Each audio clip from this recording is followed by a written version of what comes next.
अस्सलामुअलैकुम, welcome to हमारा पाकिस्तान। मैं सना कहवान। प्रोग्राम में आज मेरा साथ देंगे मोहम्मद नौशाद अली साहब, आरिफ चौधरी साहब, शहजाद अनवर फारूकी साहब और फैसल शकीद साहब। आप तमाम पैनलिस्ट का बहुत शुक्रिया। नाजरीन, चीफ जस्टिस काजी फाइज ईसा और पाकिस्तान तहरीक इंसाफ के वकील लतीफ़ खोसा के दरमियान जो मुकालमा हुआ, एक बार फिर से वो आमने सामने हुए। बात क्या हुई वो आपके सामने रखनी है।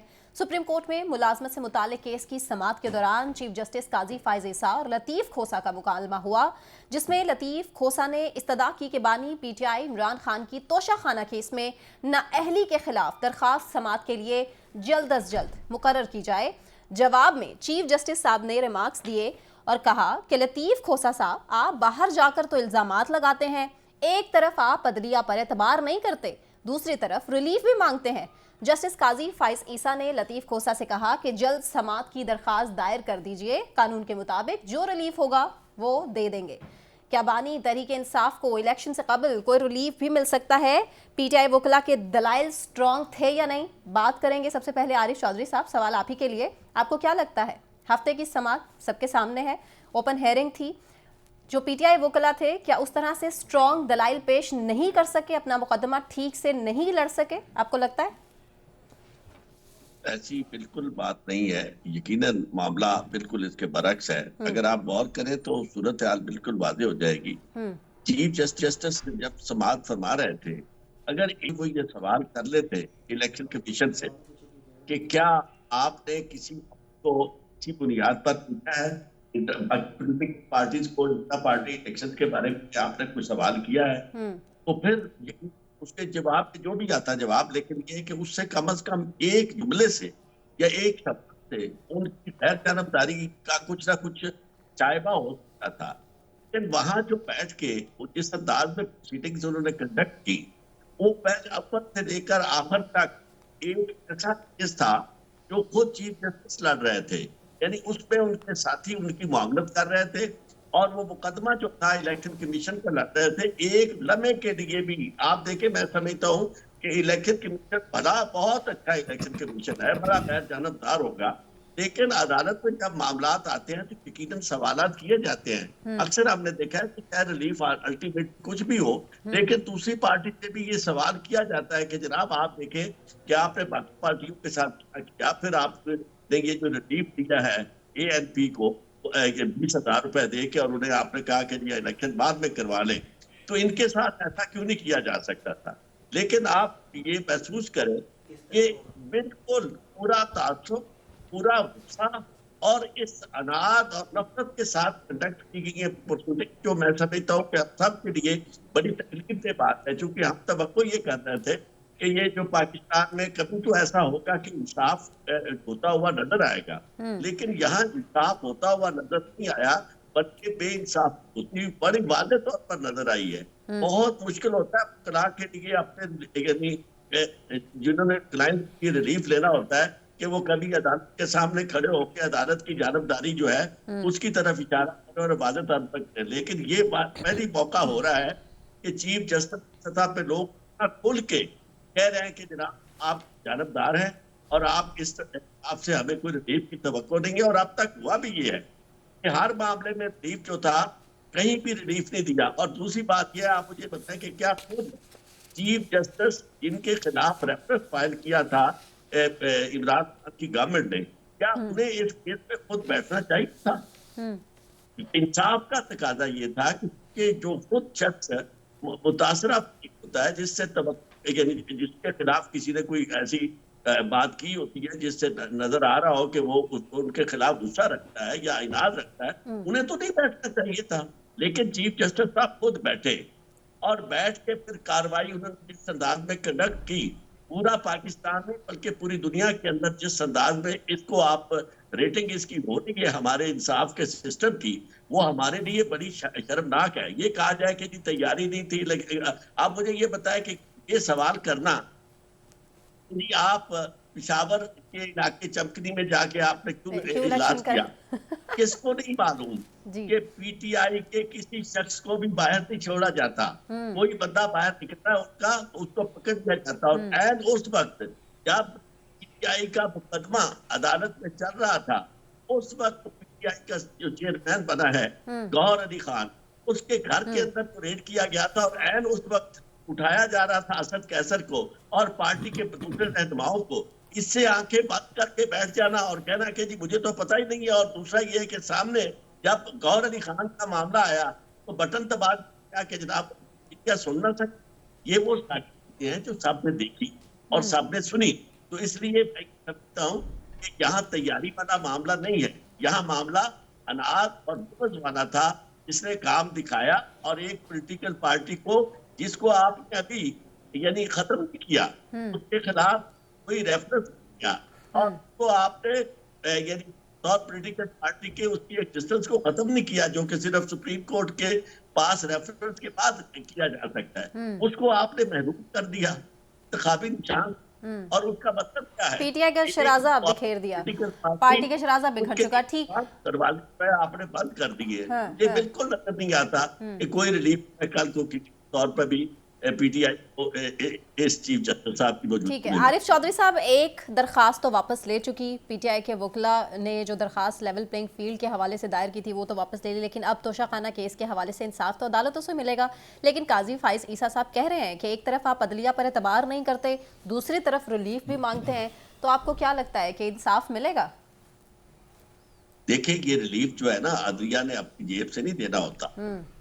आज के लोगों को एतराज होते हैं, लोग कहते हैं जनाब देखिए हम यानी अदलिया से मुराद सिर्फ अकेले चीफ जस्टिस नहीं है, अदलिया से मुराद वही फलसफा है जिसकी वजह से इन्हें लेजिस्लेशन जो थी पिछली गवर्नमेंट की केयर टेकर, ये जो 18 महीने वाली गवर्नमेंट थी उसकी लेजिस्लेशन जिसकी कोई जस्टिफिकेशन नहीं थी, जिसमें उन्होंने अमेंडमेंट्स जो थी आइन में किए बगैर बेसिक लॉ आइन को बदला, उसको आप जायज करार दिया था।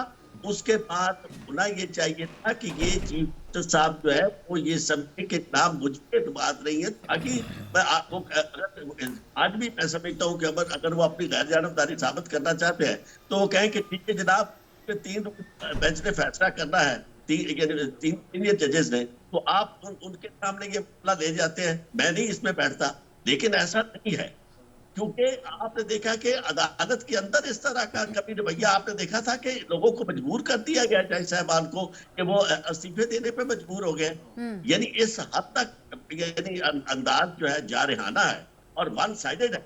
और उसके बाद आप क्या तवक्को करते हैं कि रिलीफ जो है वो इंसाफ के मुताबिक अगर किसी को बनता है तो उसमें उसकी अपनी हरकत की जो रुकावट बननी चाहिए, उसका रवैया भी। अगर आपको पता है जो इस्लाम का नाम देते हैं तो वो क्या था कि जब हज़रत उमर के बारे में है या जिनको जब उन्होंने कहा था तो उस काफिर को उन्होंने छोड़ दिया, उन्होंने कहा कि अब आपके खिलाफ कार्रवाई करना है कि आपको मारना जो है वो मेरी जाती नफरत के बायस होगा, इसलिए मैं कार्रवाई नहीं करूंगा।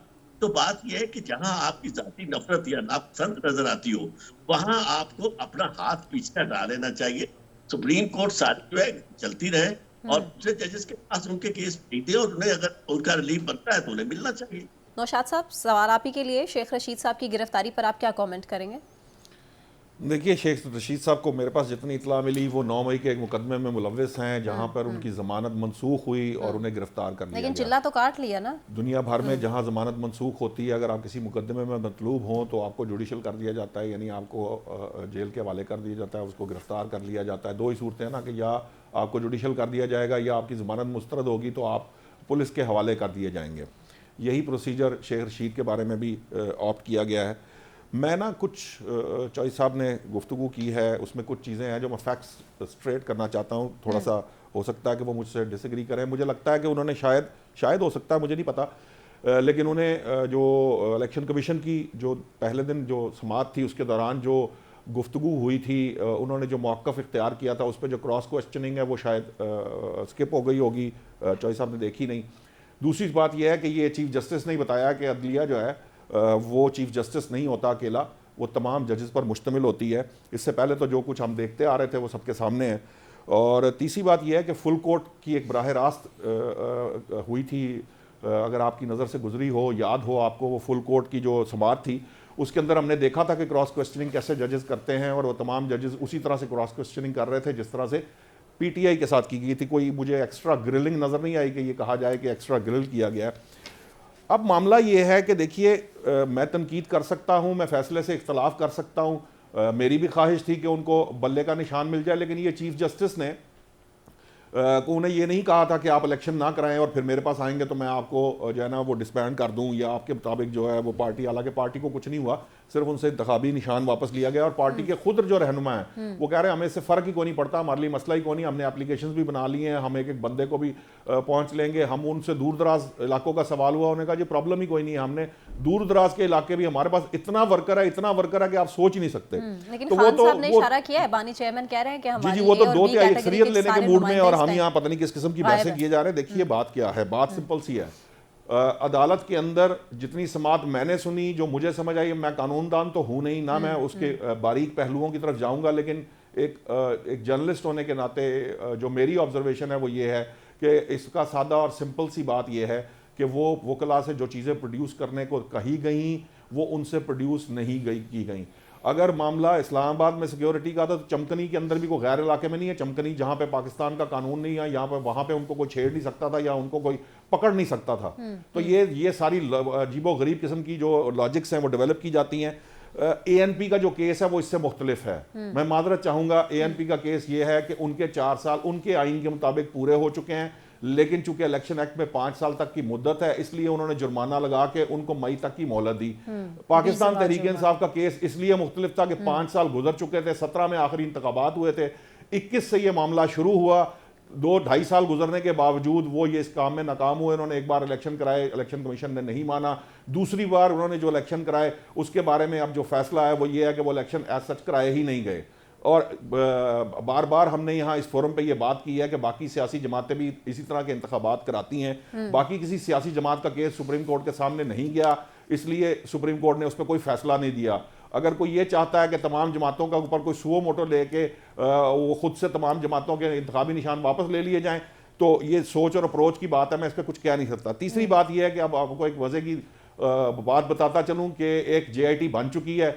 ये जितने लोग जो है वो चीफ जस्टिस के खिलाफ कैंपेन में जो शामिल हैं, उनके खिलाफ जो है वो IB भी है, उसके अंदर ISI भी है, उसमें पैमरा का नुमाइंदा भी है।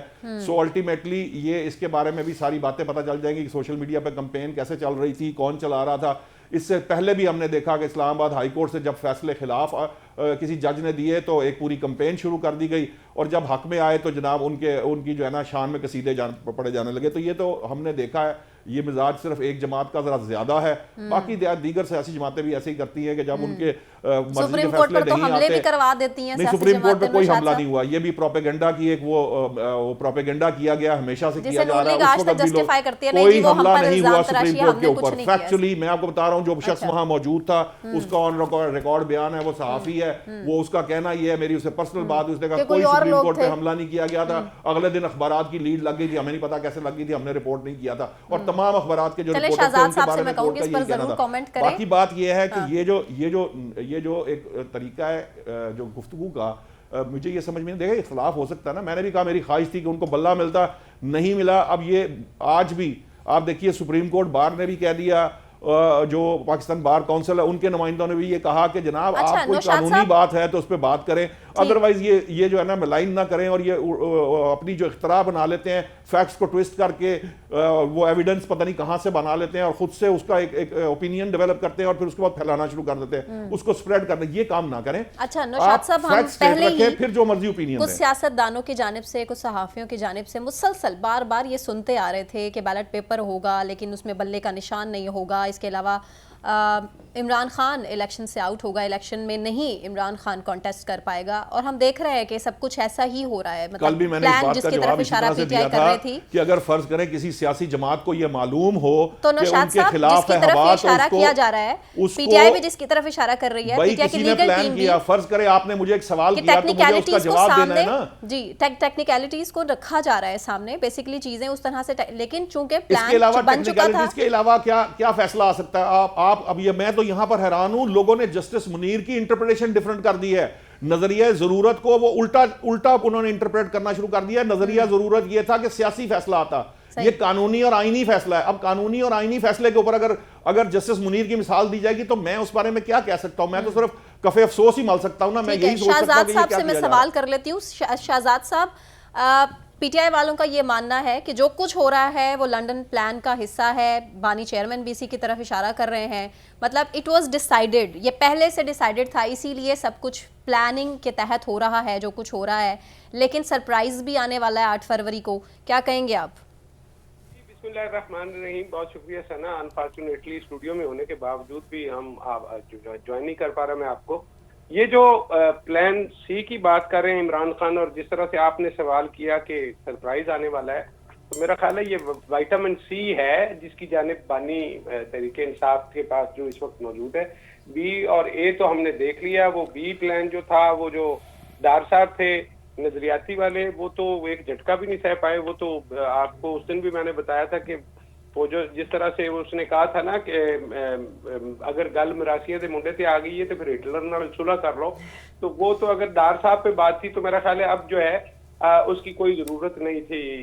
इतना ज्यादा मुहाजराई की जरूरत नहीं थी। जो अभी नौशाद साहब फरमा रहे हैं, तो नौशाद साहब के हवाले से मैं सिर्फ इतना अर्ज करना चाहूंगा कि हजूर बात यह है कि जजेस के ऊपर तनकीद नहीं होनी चाहिए, क्योंकि बिल आखिर जजेस ने ही फैसला करना, और सुप्रीम कोर्ट के जज जो हैं वो सबसे मोतबर हुआ करते हैं। फैसले पे तनकीद फैसलों के ऊपर आप बात कर सकते हैं, फैसलों के ऊपर आप तनकीद भी कर सकते हैं। आरिफ चौधरी साहब ज्यादा बेहतर आपको बता सकते हैं कि किस लिमिट में आप किसी फैसले को जो है वो हद पे तनकीद। आरिफ चौधरी साहब तो चीफ जस्टिस पे तनकीद कर रहे हैं। लेकिन शहजाद साहब, आपकी बॉडी लैंग्वेज हमें काफी कॉन्फिडेंट नजर आ रही है। आपके जेस्चर्स हमें बता रहे हैं कि आप बड़े कॉन्फिडेंट है अपना फैसला सुनाते हुए।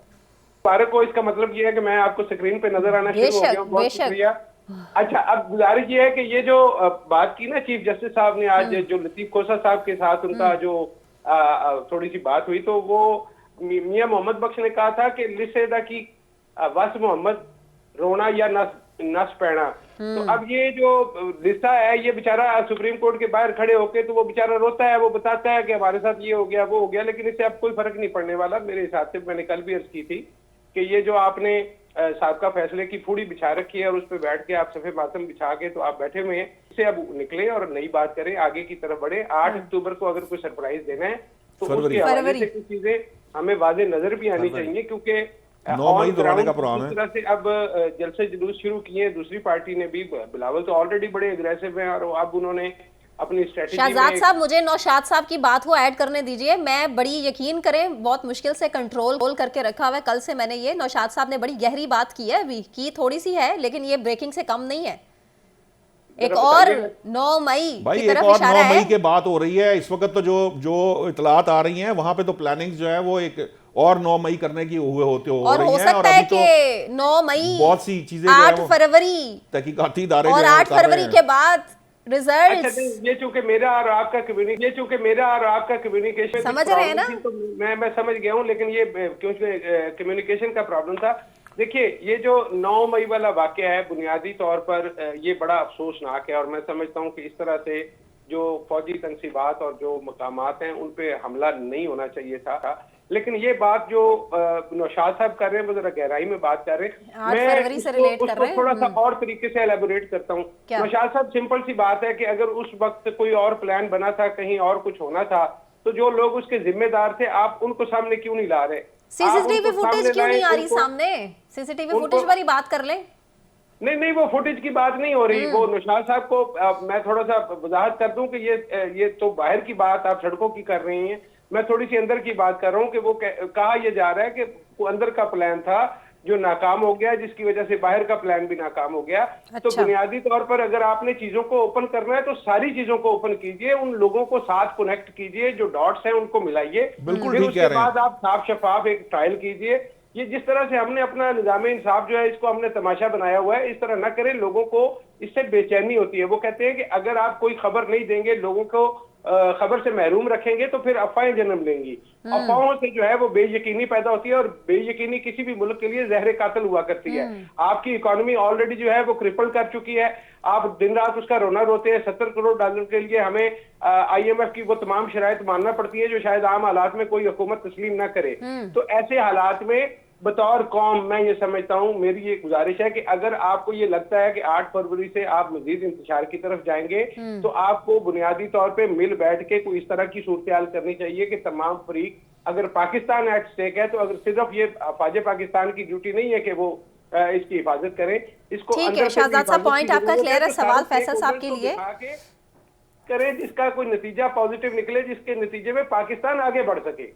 ठीक है फैसल शकील साहब, पाकिस्तान तरीके इंसाफ वालों के लिए पॉजिटिविटी आपको कहाँ नजर आ रही है? इलेक्शन कमीशन से तो उनको कहीं से कोई रिलीफ नहीं मिला, अदालत से उन्होंने रुजू किया, वहां से आपने देखा कि किस तरह से उनको रिलीफ नहीं मिल सका। अब क्या करेगी पाकिस्तान तरीके इंसाफ? क्या नेक्स्ट क्या स्ट्रेटजी होगी? क्योंकि लेवल प्लेइंग फील्ड तो क्या फील्ड ही फिलहाल छीन ली गई है इलेक्शन से सिंध में तो पहले। शेर अफजल मरवत साहब बड़े गरज बरस रहे हैं। बिल्कुल आपका कहना दुरुस्त है, फील्ड ही जो है वो इस वक्त नहीं दिखाई दे रही, और वजह यह है कि जो इलेक्शन कमीशन की बात की आपने, एक गैर जानिबदाराना मुनसिफाना जिनकी जिम्मेदारी थी इलेक्शन कराने की, वो सबसे मुतनाज़ा बन गया। और मैं ये समझता हूँ कि तारीख़ का मुतनाज़ा तरीन इलेक्शन होगा। जिस तरह से ये तमाम सिलसिला चल रहा है कि जब जो है वो कागजात नामजदगी जमा करवाया गया तो उसमें भी छीना झपटी हुई। जब ये अलॉटमेंट का आया इलेक्शन से पहले ही खुलेआम धांधली हो रही है, ये इसकी तरफ इशारे कर रहे हैं। उसमें भी ये हुआ। अब जो है वो आगे देखें कि क्या होता है। और ये भी बताऊं कि आज पीपल्स पार्टी ने भी जो है वो ये कहा है कि हमारे पंजाब से 7 उम्मीदवारों को तीर के निशान नहीं दिए गए। तो ये क्यों हो रहा है और किसको फायदा हो रहा है इससे, ये देखना चाहिए कि इस तमाम अमल से। तो फिर ये इलेक्शन जो है, मैं यही कहूँगा कि किस तरह से मुनसिफाना होगा, गैर जानिबदाराना होगा। जब एक तंजीम को जो है वो जलसे जुलूस कॉर्नर मीटिंग करने की इजाज़त ना हो और बाकी लोग जो है वो तमाम चीज़ें कर रहे हों, और इस तरह के एक ही तंजीम के ख़िलाफ़ जो है वो आ रहे हों, जिस तरह के PTI के ख़िलाफ़ तमाम फैसले आ रहे हों। और मैं नहीं समझता कि ये आज़ादाना और शफाफ इंतखाबात होंगे, और इसके नताइज जो है वो 8 फरवरी को सामने आएंगे। अवाम की अदालत फैसला करेगी। अगर ये इसकी जो है वो सही इलेक्शन की काउंटिंग हुई और दोबारा से कोई जो है वो घपला नहीं हुआ जो कि माजी में होते रहे, और अगर इसको सही शफाफ तौर पर देखा गया, काउंटिंग सही हुई और सही वोटिंग हुई, तो फिर पता चल जाएगा कि अवाम क्या चाहते हैं। लेकिन इस वक्त जो है वो PTI पर कड़ा वक्त है और नहीं दिख रहा, कहीं आसार नहीं दिखाई दे रहा है कि उन्हें कहीं आगे किसी भी मौके पर रिलीफ मिलेगा। ठीक ठीक ठीक फैसल साहब, पॉइंट आपका क्लियर है। मुझे ब्रेक की तरफ जाना है। ब्रेक से वापस आने के बाद हम सच में किस तरह से मरियम नवाज, बिलावल भुट्टो और बानी PTI के दरमियान क्या चल रहा है, आपस में नुक्ता चीनी, किस तरह इल्ज़ाम तराशियाँ चल रही हैं, इस पर बात करेंगे। लेकिन एक ब्रेक के बाद हमारे साथ रहिए।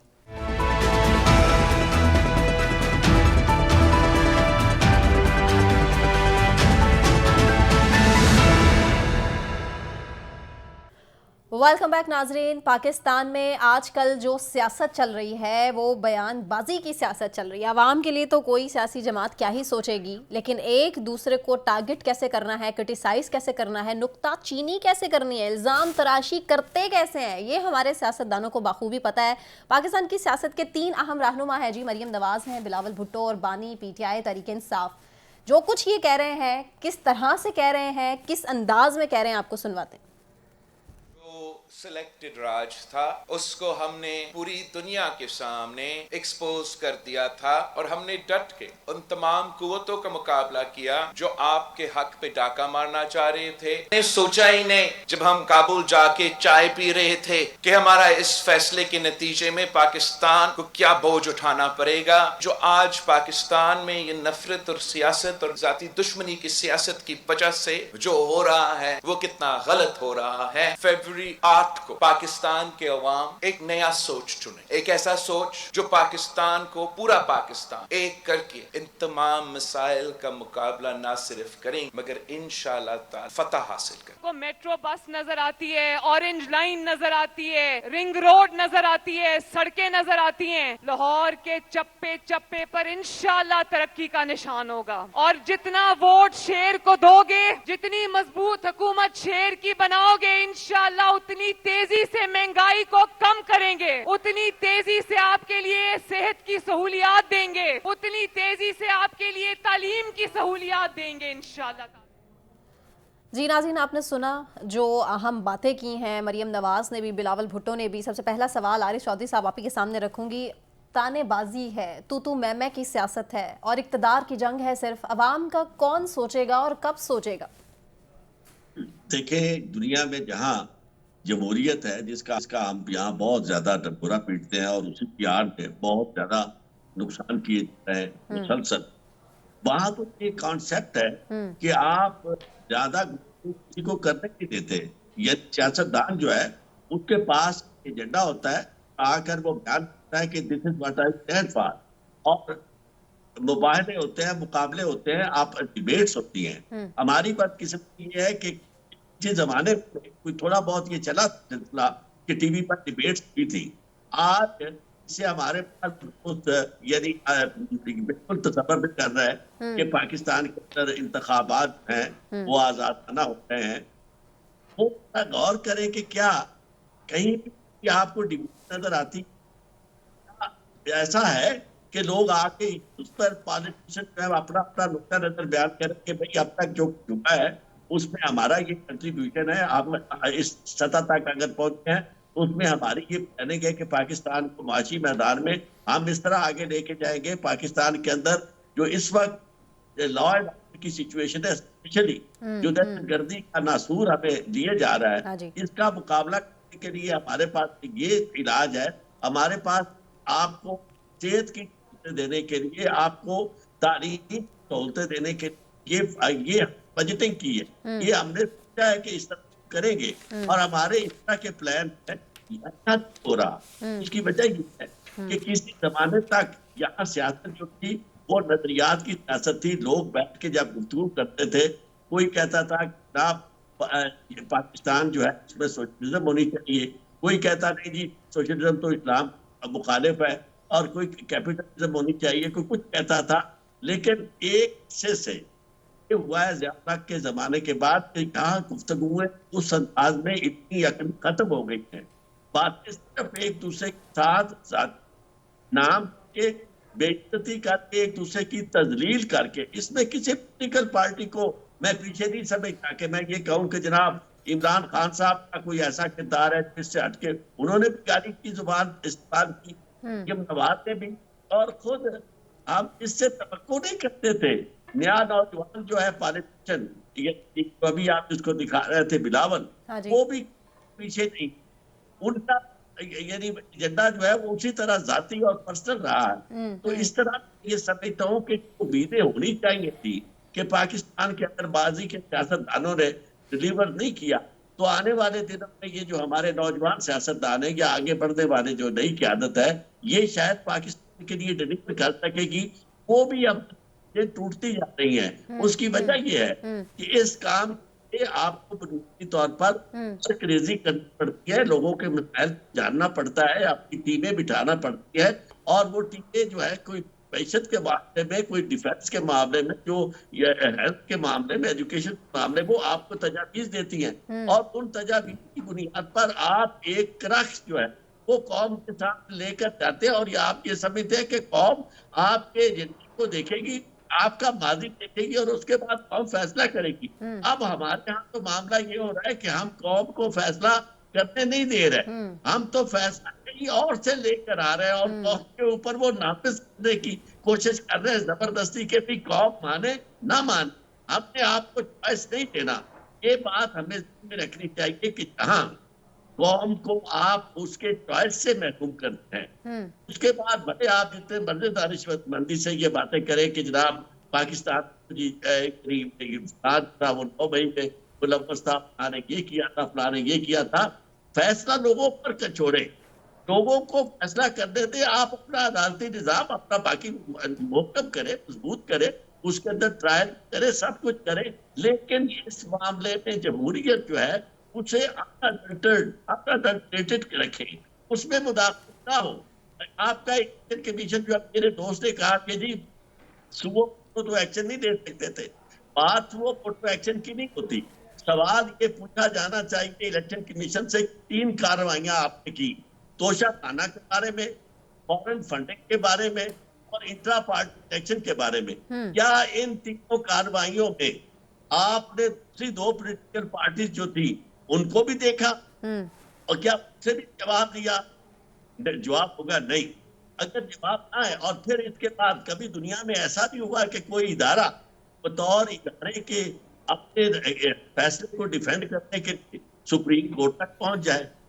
और क्या सुप्रीम कोर्ट की जिम्मेदारी नहीं है कि जब उसके सामने आर्ग्यू करने पर खड़े हैं, भले आप अच्छे लग रहे हैं ये, उनसे कम से कम बराबरी का सलूक करें। या एक तरफ से अगर ये आपकी सुना मर्जी जाए। के दलाल देने वाले लोग आ रहे हैं तो उनको आप पूरा मौका दे रहे हैं और खुद बल्कि उनकी जगह आप खुद आर्ग्यू कर रहे हैं। और अगर आपकी मर्जी के खिलाफ आर्ग्यू कर रहे हैं तो उनका काम भी आप बिगाड़ के देते हैं, उनसे सवाल भी ऐसे करते हैं। आपको अंदाजा नहीं है जो वकालत करते हैं, मैं 40 साल से ज्यादा मुझे अरसा हो गया, जब आप अदालत में जाते हैं तो ये बड़ा फर्क पड़ता है कि अदालत आपके साथ सलूक कैसे कर रही है।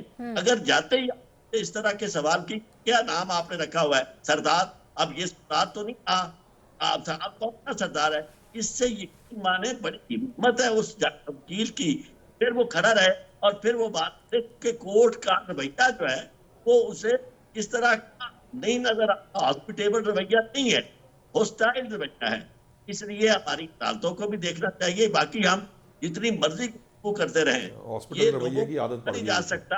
GIT टास्क बना ले, दुनिया आज तक मुनसिफ आज जज के खिलाफ कभी किसी ने गुफ्तगू नहीं की। अगर गुफ्तगू हुई, चाहे वो पिछले जज थे, चीफ जस्टिस और उमर साहब अदयाल थे या साकिब निसार थे या इफ्तिखार मोहम्मद चौधरी थे, अगर उनके खिलाफ तनकीद होती थी तो इस वजह से होती थी कि उनका रवैया भी, वो भी अपनी क्रीज से निकल के खेलते थे। और जो भी क्रीज से निकल के खेलेगा उसके बाद को रखनी चाहिए कि वो आउट भी हो सकता है, उसे दूसर भी पढ़ सकता है।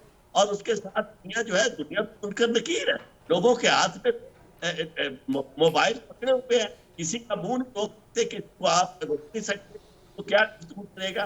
तो इसलिए कोशिश उन इदारों को जो आपके माई बाप हैं, ये जिस तरह पेरेंट्स हैं कि अपने कोर्ट है, एक तरह के इदारों का आपकी स्टैब्लिशमेंट है, उन गुफ्तगू के बारे में हमें चाहिए और उनके रवैये के बारे में चाहिए कि वो सबको एक माँ वाला रवैया नजर आए। ऐसा ना हो कि इसके लिए आप माँ हो, दूसरे के लिए आप आइन हो। तो जब आप बनेंगे तो आपको लोग और तो कुछ नहीं कर सकते। जब तक शराब के लिए लोग बाहर ना आ जाए, उस वक्त तक कम लफ्ज़ी गोलाबारी जो है वो आप पे जरूर। ठीक आरिफ चौधरी साहब, पॉइंट आपका क्लियर है, लेकिन पीपल्स पार्टी की बज़ाहिर कमान हम देखें तो बिलावल भुट्टो ने संभाली भी है, नून लीग की मरियम नवाज ने, और आप इनकी अगर तकारीर सुने तो उसमें साफ जाहिर है कि कितने बड़े बड़े, बल्कि बहुत बड़े बड़े दावे किए जा रहे हैं जो कहीं ना कहीं हकीकत से बहुत दूर नज़र आ रहे हैं। तो आपको लगता है ये सियासी जमातें जो माजी में कुछ नहीं कर सकी, आज बात कर रही हैं कि अच्छे हॉस्पिटल्स देने हैं, अच्छी तालीम देनी है, आटा सस्ता करना है, चीनी सस्ती करनी है, इसके अलावा महंगाई को ख़त्म करना है, जी हमारे पास प्लान है, ये आपको लगता है कि ये बातें इलेक्शन से पहले एतबार के काबिल हैं? बिल्कुल नहीं है। इसलिए का रिकॉर्ड पॉलिटिकल पार्टी का वो ऐसा सियासतदानों थोड़ी की आमरों ने नौशाद साहब कुछ ऐड कर रहे हैं या फिर आप बता सकते हैं कि आप आगे ऐसा कुछ कर सकेंगे। हाँ। होना ये चाहिए कि हमारे के जो माहिरीन बैठे हैं, ये इस तरह के माहिरीन के पैनल हो और यही इलेक्शन कमीशन जिससे हम तवक्को कर रहे हैं कि वो गैर जानबदाराना और शफाफ इंतखाबात करवाएगा, वो कम से कम डिबेट्स अरेंज करे।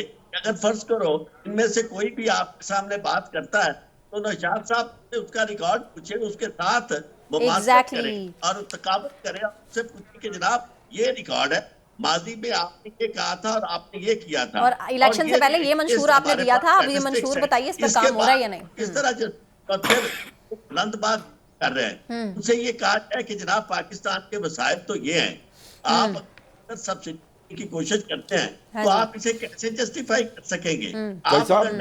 चले नौशाद साहब का पॉइंट ले लेते हैं। मैं ना आपको एक बड़ी दिलचस्प हकीकत बताने लगा हूं, तो वो बात करें, उसके बाद आवाम को मौका दे देखने का कि एक तो इनकी अपनी जो हालत होगी इन माहिरीन की मौजूदगी में, उसका अंदाजा लोग कर सकेंगे, और दूसरा रिकॉर्ड है उसका जब जायजा पेश किया जाएगा तो आवाम की आपकी खुली हो जाएगी कि पहले भी खुली देख रहे हैं, तो उससे आपको ये एक ऐसी फिजा मिलेगी जिसमें हकीकत कुछ ना हकीकत के करीब मंशूर होगा और हकीकत के करीब दावे होंगे। अगर आपने इतना इनको एक के लिए पूरा प्रोटोकॉल है और करी है, ठीक है नौशाद साहब, ठीक है आरिफ साहब, पॉइंट आपका क्लियर है। सवाल नौशाद साहब के लिए, तो बात हुई तो फिर बात हो सकती। ठीक है नौशाद साहब, खुर्शीद शाह साहब कह रहे हैं कि जब तक नून लीग इस इंतजार में बैठी थी कि जी बल्ला छिन जाए फिर मैदान में निकलें, ये इसीलिए मुहिम का आगाज हुआ है।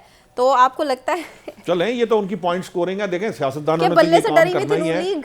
सियासी गो में आपको एक दिलचस्प हकीकत बताता हूँ। आपको पता है चौधरी साहब जिसकी तरफ इशारा कर रहे थे, मैंने अपनी ज़िंदगी में जब मैं यंग स्टूडेंट लाइफ में था, मैंने एक ऑर्गेनाइजेशन बनाई हुई थी, स्टूडेंट वेलफेयर सोसाइटी, और मैंने लाहौर में अपने इलाके में 3 काउंसलर साहिबान को इकट्ठे बिठाया था डिबेट के लिए।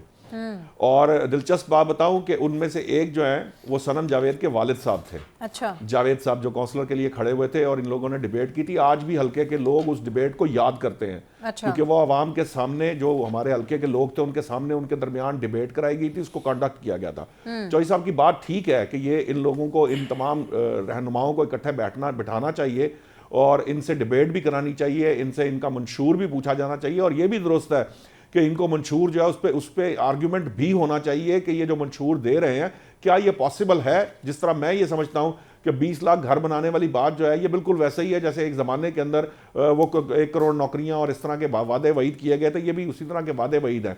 देखिए बात क्या है, बात ये है कि ये जो सियासतदान है ये एक दूसरे की ये खिलाफ बयानबाजी करते हैं और इसी में अवाम को उलझा देते हैं। बदकिस्मती ये है कि अवाम फिर उनके झांसे में आ जाते हैं और उन्हें फिर वोट करते हैं। जी। असल मामला ये है कि अगर फर्ज करें अभी हम फौरी तौर पे कुछ नहीं भी कर सकते, हमारे यहाँ इंस्टीट्यूट्स इस हद तक पावरफुल नहीं है या हमारा मीडिया ये किसी तरह से इनको डिबेट में शामिल नहीं भी कर पा रहा, तो अवाम को ये चाहिए कि अवाम सिर्फ और सिर्फ कारकर्दगी की बुनियाद पर वोट दे। मैं इसी से इख्तलाफ रखता हूं कि जो कुछ आज तक पाकिस्तान में हुआ वो किसी और ने किया और वो सियासतदानों ने नहीं। ऐसा नहीं कि सियासतदानों ने हमें बहुत कुछ नहीं भी दिया, उन्होंने बहुत कुछ दिया भी है, लेकिन जितना देना चाहिए था या जितना अरसा जिस सियासी जमात ने हुकूमत की, अब तो जो एक जमात के बारे में कहते थे उन्होंने हुकूमत नहीं की, उन्होंने भी करके देख ली। तो अब तो हमारे सामने सिनेरियो बिल्कुल क्लियर है कि हमारे यहाँ जितनी भी जमातें हैं उन्होंने किसी ना किसी तौर वो किसी ना किसी सूबे के अंदर या मरकज में उन्होंने हुकूमत बनाए रखी। और जो 2 बड़ी पार्टियां जो अपने आप को इस वक्त दावेदार हैं कि हम सबसे बड़ी सियासी जमातें और आइंदा 2/3 अक्सरियत लेने जा रही हैं, वो तो हुकूमतें कर चुकी हैं। तो जो हुकूमत उन्होंने की है, जिस दौर में की है, उसके अंदर जो उनकी प्रोग्रेस थी उस कारकर्दगी की बुनियाद पर वोट दिया जाना चाहिए और आवाम को कारकर्दगी के अलावा और किसी चीज को सामने नहीं रखना चाहिए। लेकिन उन्हें ये नहीं सोचना चाहिए कि शहजाद साहब से चले मैं कर लेती हूँ। शहजाद साहब, बात ही नहीं है 16 माह की कारकर्दगी की। ये मरियम नवाज साहिबा तो 16 महीनों को, जैसे नवाज शरीफ साहब बिल्कुल स्किप कर रहे थे और पीछे जा रहे थे इमरान खान की हुकूमत में, और सारी तनकीद उसी हुकूमत के लिए थी। और जो कुछ महंगाई हुई, मईशत का बेड़ा गर्क हुआ, सब कसूरवार उसी हुकूमत को ठहराया जा रहा था। तो ये 16 माह की कारकर्दगी का जिक्र क्यों नहीं कर रही मरियम नवाज? क्या वो बिल्कुल लाताल्लुकी का इजहार कर रही हैं शहबाज शरीफ से, उनकी हुकूमत से? अच्छा, ये बहरहाल ये आपका एक नुक्ता नज़र है और बड़ा दिलचस्प है जिस अंदाज से आप इसको देख रही हैं कि वो शहबाज शरीफ की जो हुकूमत है उससे अपने आप को डिस्टेंट कर रही हैं। मेरा मानना ये है कि वो जिस तरह से पुराना हिसाब का सवाल हम किया करते थे ना, तो वो लिखा होता था 2 सही 1/3 ज़रबे 3 सही 1/2, तो ये 2 से कट गया, 1 से कट गया। तो वो कारकर्दगी को कारकर्दगी से काट रहे हैं, चूँकि पहले किसी ज़माने में वो इमरान खान की कारकर्दगी को निशाना बनाती थी। अब चूँकि खुद अपनी कारकर्दगी भी वैसे ही है, अपने पेपर का रिजल्ट भी वैसा ही है, तो फिर वो आप किसको ताना देंगे कि क्या आपकी कारकर्दगी थी और क्या नहीं है। ये अच्छी स्ट्रेटजी है, मैं समझता हूँ। उसकी वजह यह है कि वो इतना ताख़ीर से निकले हैं, तो उनको ये भी पता है कि लोग उनसे कारकर्दगी का पूछेंगे। लेकिन चूँकि मैं समझता हूँ कि मरियम औरंगज़ेब और परवेज़ रशीद साहब दोनों अच्छे मीडिया मैनेजर हैं और उनके दाएँ बाएँ मुझे आज नज़र आए। उन्होंने उनको एक नया बयानिया देने की कोशिश की है। मैं थोड़ी सी जसारत करूंगा कि वो लाहौर का जिक्र किया, कूड़ा उठाने का जिक्र किया। गो कि मैं मरूसी सियासत के ख़िलाफ़ हूँ, लेकिन अगर आवाम उनको देखना चाहती है और उनकी पार्टी में लोग जो शामिल हैं, अगर वो पसंद करते हैं कि यही लोग आगे आए, बिलावल और मरियम, तो मैं और आप कौन होते हैं एतराज़ करने वाले? बुनियादी तौर पर तो जिस पार्टी को आप पसंद करते हैं उस पार्टी में जो मौजूद लोग हैं वो ये तय करते हैं कि उनको लीड कौन करेगा। exactly. तो ये सवाल तो खत्म हो गया। लेकिन वो आज लाहौर की बात कर रही थी, तो वो चूंकि मुझे लगता ये सना मुझे लगता ये है कि वो पंजाब की वजारत आला की उम्मीदवार हैं। तो एक बड़ा गिला जो लगता था लोगों को कि जनाब शहबाज शरीफ साहब जब तक वज़ीर आला पंजाब रहे तो वो सिर्फ लाहौर की बात करते थे, सारा काम और सारे पैसे लाहौर पे लगा दिए। तो मेरे नज़दीक उनको थोड़ा सा, चूँकि लाइव कट हो रहा है ना, वो बेशक वो गज्जू मता अपने हल्के की कॉर्नर मीटिंग थी या जो भी था, लेकिन जब आपको पता है कि आजकल आप लाइव कट हो रहे हैं तो आपको पूरे पंजाब की बात करनी चाहिए, उनको बताना चाहिए कि मेरे पास पंजाब का क्या प्लान है, ताकि वो ज़्यादा से ज़्यादा लोगों को उस तरह से अपील कर सके। बाकी आरिफ चौधरी साहब ने चूँकि बात की है जमहूरियत की, तो जमहूरियत के हवाले से और प्लान्स के हवाले से वो एक शेर याद आ गया कि बहुत शोर सुनते थे पहलू में दिल का, जो चीरा तो एक कतरा खून भी ना निकला। तो ये जो जमहूरियत का मामला है ये तो पार्टी के अंदर बिल्कुल नहीं है। आपने 3 बड़ी जमातें देखी हैं, वो सब नामजदगियों के ज़रिए बिला मुकाबला हुए, एक इस दफ़ा आपने पकड़ लिए। और पकड़े कैसे? वो जिस तरह एक कांस्टेबल था ट्रैफिक का, तो उसने तय किया था, उसने ये तय किया था कि आज जो भी इधर दाएं तरफ से आएगा ना उसका मैं चालान काटूंगा। तो वो एक बाइक वाला आया तो उसने बाइक वाले को कहा लाइसेंस दिखाओ, फलां चीज़ दिखाओ, उसने सारे कागजात दिखा दिए। तो आखिर पे अब उसको समझ रहा है कि इसका चालान कैसे करूं। तो उसने कहा यार बात सुन, ये तूने मोटरसाइकिल के टायर में जो है वो गाड़ी की हवा भरवाई हुई है, तेरा चालान होगा। तो ये ठीक है, आपने चालान कर रहा हो तो उसकी कोई भी लॉजिक दी जा सकती है और चालान हो गया इनका। लेकिन ये एक बड़ा लेकिन गलत समझाया, एक बड़ी फैक्ट्स गलत है। अच्छा अभी भी गलत समझाया नौशाद साहब, पॉइंट जरूर होंगे लेकिन टाइम शॉर्ट है, मुझे फैसल साहब का पॉइंट लेने दीजिए। फैसल साहब यही ट्विस्टिंग होती है, यही मैं कहता हूं कि फैक्ट्स ट्विस्ट ना करें। कहूंगी जिसमें आसफा भुट्टो ने बड़ी एंट्री मारी है और वो ये कह रही हैं कि जी आपको सारी सहूलियात मिलेंगी, आप सिर्फ बिलावल का साथ दें। ये कौन सी सहूलियात की बात कर रही हैं जो खुद इनके पास हैं और आम आवाम के पास नहीं? मुझे 1 मिनट दीजिएगा, मैं इस मिसाल को मैं भी सुनाऊंगा। इलेक्शन में जो है, मैं पहले बताऊं कि इलेक्शन में जब मुहिम शुरू की जाती है तमाम सियासी जमातें तो सुनहरी जो है वो ख्वाब दिखाते हैं, हरे भरे बाग दिखाते हैं, बड़े बड़े दावे करते हैं, लेकिन उस पर किसी पे अमल दरामद नहीं होता। मेरी एक तजवीज़ है कि इस दफ़ा इनसे लिखवा लिया जाए जो ये कह रहे हैं, ये इनसे जो है वो रिटर्न में ले लिया जाए ताकि ऑन रिकॉर्ड ही है जो कुछ कह रहे हैं, मुनरिफ ना हो। रोटी कपड़ा और मकान, रोटी कपड़ा और मकान का नारा इनका पुराना है। इतने साल हो गए वो रोटी ना मिली, ना कपड़ा मिला, ना मकान मिला। सिंध में 15 साल से हुकूमत थी पीपल्स पार्टी की, तो सिंध का क्या हाल है आप देख लें। सिंध के बड़े शहर कराची का क्या हाल है। यहाँ पर आज भी जो है वो 2 अफराद गटर में गिरकर मरे हैं। तो ये सूरत हाल है। लॉ एंड ऑर्डर की अगर सूरत हाल देखें तो निगरां वजीर आला जो है वो खत लिख रहे हैं आईजी और डीजी रेंजर्स को कि अमन अमान की सूरत हाल दिन ब दिन खराब हो रही है। लोग जो है वो टारगेट किलिंग का निशाना बन रहे हैं, स्ट्रीट क्राइम बढ़ गए हैं,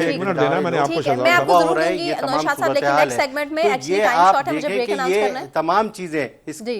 ठीक है फैसल साहब मैं आपको भी मौका दूंगी, लेकिन नेक्स्ट सेगमेंट में मुझे ब्रेक अनाउंस करके वापस आने के बाद तहरीक इंसाफ का सितारा किस तरह से गर्दिश में है और फर्द जुर्म आयद कर दिया गया है इद्दत में निकाह केस के हवाले से, इसको आपको अपडेट करेंगे। लेकिन एक ब्रेक के बाद हमारे साथ रहिए।